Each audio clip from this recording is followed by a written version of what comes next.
you know, some people have said, well, the Australia government says they provide more than 8 years of data protection for biologics, the time it will take to get through their system.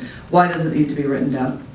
It's exactly the right question to ask, right? So you're right, the comparable market outcomes. This was, I think, a compromise to rely on kind of the state of play currently, where an economy like Australia is waiting for biosimilar approval in a major market like the United States or the EU, and then it's sort of waiting a little bit to see how that biosimilar works before they really even engage their biosimilar approval process.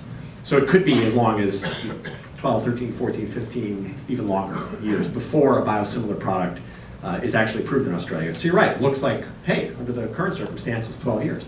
Well, the truth is, as this technology gets more accepted, and as the regulators are more comfortable with this technology, there is nothing at all preventing the Australian regulators from saying, well, actually, I mean, we can do it in 4 years. And we don't need to wait for the United States, we're comfortable here.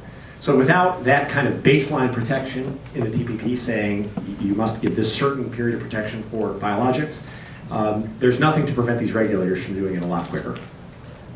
Just flag for the audience here what the U.S. is actually looking at right now in the U.S. Congress, because we're not standing still. We're actually just about, we hope, ready to move. Exactly, and that's a great point, because we aren't standing still. We are working constantly to improve our trade secret and our entire IPR regime.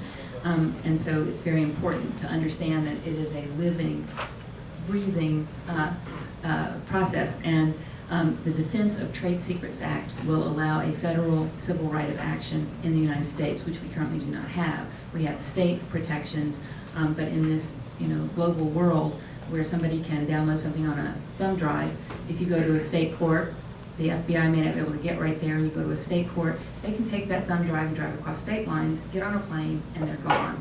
And so we need to have a federal right of action so you can stop them immediately at the border.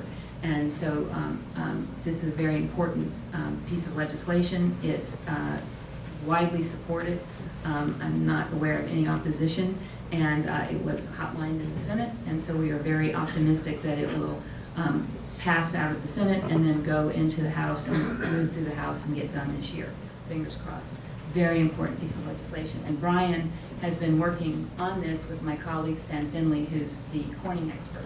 Right, so there are 63 Senate co-sponsors, I would say, and there's a vote, it's what's called a bed check vote, the first vote of the week, Monday at 5:30. So, and we expect it to pass easily. Fingers crossed. About a number of different countries, a few near and dear to my heart as well, in terms of trying to see some improved intellectual property protection. There's a lot of countries out there looking at the TPP that weren't part of the original 12 and say, hey, what about me too? Or looking very closely. As you look at the various countries out there, Indonesia, Taiwan, Thailand, China's looking from far away. We've got some in our own hemisphere, the Costa Ricas and others. What's your assessment about the readiness on the intellectual property side, and also the implications that TPP would have for those types of countries if we can get this implemented in the United States, move it forward, and then expand it to other eligible countries? Thanks, Linda. Good question, because there are a number of countries that have already indicated their interest in potentially acceding to the TPP, including the Philippines and Indonesia, to name a couple. I think even beyond that, there's a large knock-on effect in terms of how countries are going to view their own competitiveness.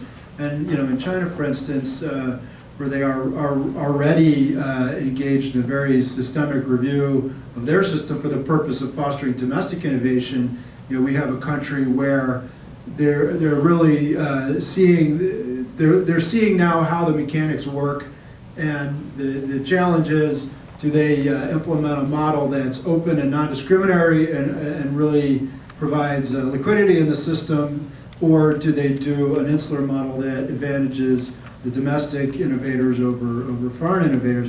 But the TPP is certain to influence that conversation. In Indonesia, there's a draft patent law under consideration right now, and Organizations like NAM and the Chamber are certainly weighing in. There's a draft patent law in Turkey under consideration that is also looking closely at the TPP and where the competitive lines are being drawn. And that's the advantage, frankly, that an index like the Chambers brings is countries can see exactly how they perform against their neighbors, and they can't hide behind that veil anymore of, well, the US and Europe and Japan protect us, but the rest of us don't have to because we're net importers of IP. It doesn't work anymore.